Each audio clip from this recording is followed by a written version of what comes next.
Doctor Asif Mohammad Shahan, BNP বলছে যে সংবিধানের প্রস্তাবনা আগের প্রিয়াম্বলেই থাকা উচিত, অন্যদিকে আবার এনসিপি বলছে যে গণপরিষদের মধ্য দিয়ে নতুন সংবিধান। কিন্তু সংবিধানের আমরা যদি যৌক্তিক সংস্কারের বিষয়টি আনতে চাই, সেটি আসলে কোন প্রক্রিয়ার মধ্য দিয়ে সম্ভব? ধন্যবাদ।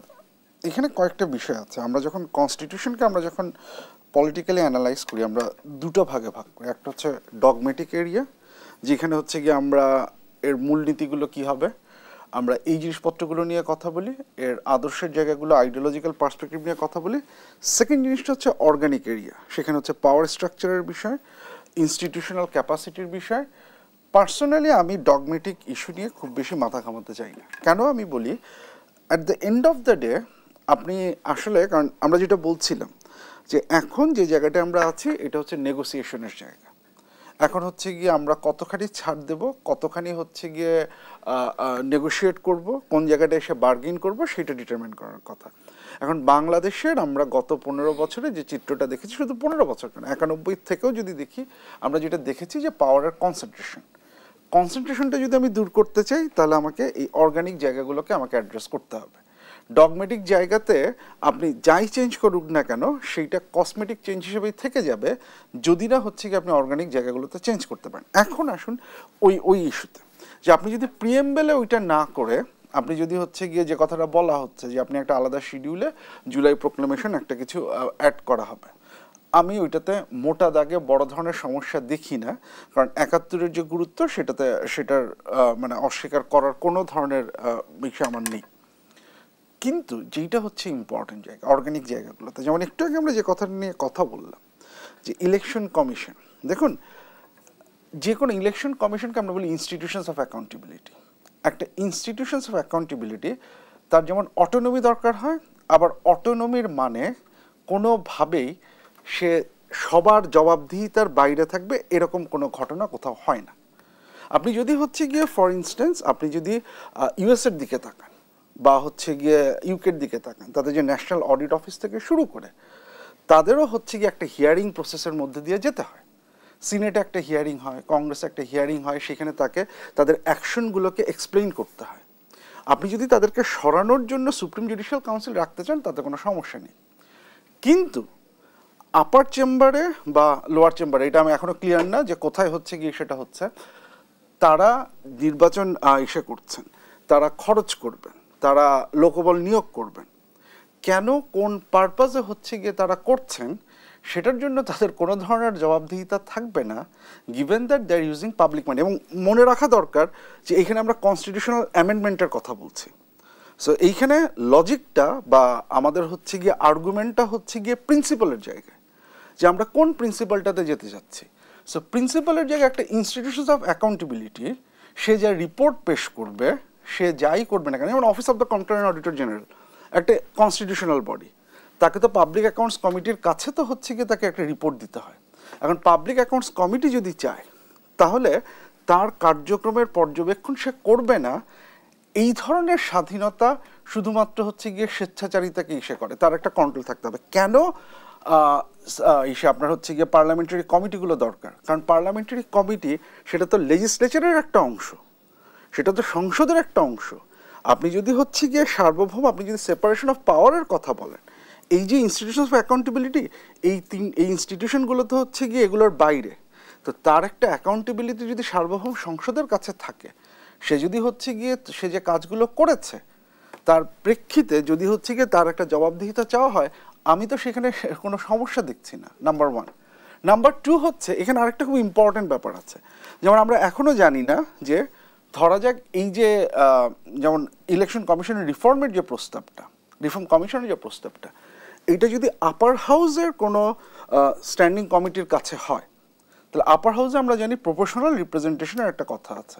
তাহলে প্রপোর্শনাল রিপ্রেজেন্টেশন অনুযায়ী আপার হাউসে যদি হচ্ছে গিয়ে স্ট্যান্ডিং কমিটিগুলোর যে বিন্যাস, সেটাও যদি প্রপোর্শনালি হয়, তাহলে একটা সিঙ্গেল দল কিন্তু হচ্ছে গিয়ে আপনার খবরদারি করতে পারছে না। তার মানেটা হচ্ছে যেই তারা তাদের কার্যক্রমের যে ব্যাখ্যাটা দেবেন, সেই ব্যাখ্যাটার একটা যথোপযুক্ত ব্যাখ্যা আমরা বিভিন্ন দলের কাছ থেকে আমরা পাবো। সো সেইটা, এই যেটা আমি বললাম যে আমাদের আসলে চিন্তা করা যেটা দরকার, নট নেসেসারিলি আগে এসেছিল কি ছিল, আমাদের প্রবলেমগুলো কোথায় হয়েছে, আমাদের ইনস্টিটিউশনসগুলোকে যেমন শক্তিশালী করতে হবে, আবার ইনস্টিটিউশনসগুলো তার স্বাধীনতার সর্বোত্তম ব্যবহার করবে, তার কারোর সাথে কোনো ধরনের কোনো কানেকশন থাকবে না, এই ধরনের ইনস্টিটিউশনও তৈরি করাটা কোনো রাষ্ট্রের জন্য কোনো অবস্থাতেই একটা ভালো উদাহরণ হয়ে দাঁড়ায় না। সো সেই যে ব্যালেন্সটা, এই ব্যালেন্সটার কথা যেন আমরা ভুলে না যাই। এবং আরও বেশ কয়েকটা গুরুত্বপূর্ণ জিনিস, যেমন আমরা খবরে যেটা দেখেছি সেইখানে আমি যেটা বললাম যে ডগমেটিক বিষয়গুলোতে আমরা জেনেছি।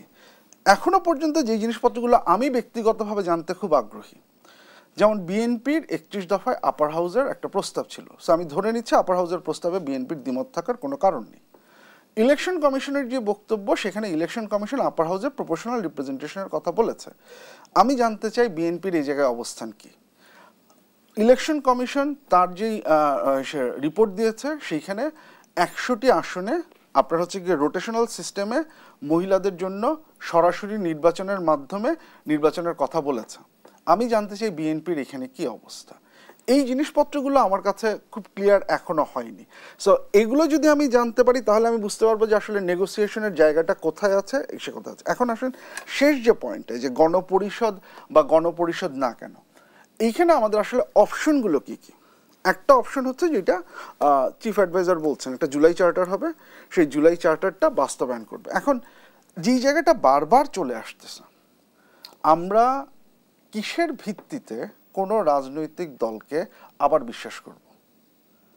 আমরা 91 সালে দেখেছি, আমরা 96 সালে দেখেছি, 2001 সালে দেখেছি, আমরা 2027 সালে দেখেছি রাজনৈতিক দলগুলো তাদের প্রয়োজনে কনস্টিটিউশনকেও অ্যামেন্ড করতে দ্বিধা ইসে করে না। আমরা বিচারপতির বয়স বাড়াতেও দেখেছি, একটা কেয়ারটেকার গভর্নমেন্টকে বাতিল করতেও দেখেছি। সো আমি কিসের বেসিসে বিশ্বাস করবো? এবং এই কথাটা আমি আপনার প্রোগ্রামে অনেকবার বলেছি যে পলিটিক্যাল অ্যাক্টর রেশনাল অ্যাক্টর, তাকে যদি আমি কোনো একটা প্রেশার না দিই তাহলে হঠাৎ করে সবার স্বভাব চরিত্র ভালো হয়ে যায়, এটা দুনিয়ার কোথাও হয় না। আপনাকে একটা চেক দিতে হবে। একটা প্রস্তাব যেটা আছে যে আমরা যখন হচ্ছে গিয়ে ইলেকশন করি, কনস্টিটিউশন ইস্যু করার জন্য এখন দুইটা ঘটনা হয়। যে আমরা একটা বলি, একটা টার্ম আছে, এটাকে আমরা বলি ম্যান্ডেটেড লেজিসলেচার, যে আপনি নির্বাচন করছেন এবং আপনি হচ্ছে গিয়ে নির্বাচনের মাধ্যমে যাকে ইলেক্টেড করছেন, আপনি গণপরিষদকে হয়তো ইলেক্ট করলেন, কিন্তু সেই গণপরিষদ তার কাজটা শেষ করে তারা অটোমেটিক্যালি সরকারে ট্রান্সফর্ম হয়ে যাবে। এটাকে বলে ম্যান্ডেটেড লেজিসলেচার। এইটা 1898 ফ্র্যাঙ্কফুর্টে হয়েছে। এইটা পৃথিবীর কয়েকটা দেশে হচ্ছে গিয়ে এই অ্যাপ্রোচটা ট্রাই করা হয়েছে। সো এইটা একটা অপশন হতে পারে, এটা নিয়ে আমরা কথা বলতে পারি, এইটা একটা সাজেশন। কারণ এইখানে ওই যে বড় ব্যাপারটা বা বড় প্রবলেমটা হচ্ছে বিশ্বাসযোগ্যতা। যদি কোনোভাবে এই বিশ্বাসটা অর্জন করা যায়, রাজনৈতিক দলগুলোর প্রতি যদি এই বিশ্বাসটা অর্জন করা যায়, তাহলে আমার ধারণা নির্বাচন এবং সেই নির্বাচনের পরবর্তীতে আমরা কনসেনসাসের মাধ্যমে যে সমাধানগুলো পেয়েছি সেই সমাধানগুলো বাস্তবায়িত হবে। এরকম যদি হচ্ছে গিয়ে নিশ্চয়তা থাকে, তাহলে আমার ধারণা অনেক কিছুই আমরা দূর করতে পারবো। কিন্তু যদি এই নিশ্চয়তা আমরা না আসতে পারি, তাহলে যে বিভিন্ন অপশনগুলো আছে এর মধ্যে গণপরিষদ একটা অপশন, গণপরিষদ এবং সংসদ নির্বাচন আলাদা আলাদা হবে এইটা আরেকটা অপশন, গণভোট একটা অপশন, যেটা বললাম যে ম্যান্ডেটেড লেজিসলেচারের মতো করে কাজ করা সেইটা আরেকটা অপশন, অথবা কোনোটাই না, সবাই ভালো হয়ে গেছেন, ফেরেস্তা হয়ে গেছেন, সেটার উপরে বিশ্বাস রাখা আরেকটা অপশন। পুরো জিনিসটা ডিপেন্ড করবে হচ্ছে গিয়ে আমার নেগোসিয়েশনটা কোন দিকে যাবে, কোন পর্যন্ত যাবে, কতখানি বিশ্বাস রাজনৈতিক দলগুলো পরস্পর উপরে রাখতে পারবে সেই জায়গাটা। কিন্তু ডক্টর আসিফ মাহমুদ শাহান, অন্তর্বর্তী সরকারের 7.5 মাস সময় ইতিমধ্যে অতিক্রম করেছে, কিন্তু সংস্কার বাস্তবায়নের কার্যক্রমের কথা যদি আমরা বলি, এখন পর্যন্ত কিন্তু সরকার শুরুই করতে পারেনি। এর পেছনে মূল কারণ হিসেবে কি দেখেন? রাজনৈতিক দলগুলোর মত পার্থক্য এখানে বড় কারণ হয়ে দাঁড়াচ্ছে কিনা? আমি সে আলোচনায় ফিরতে চাই।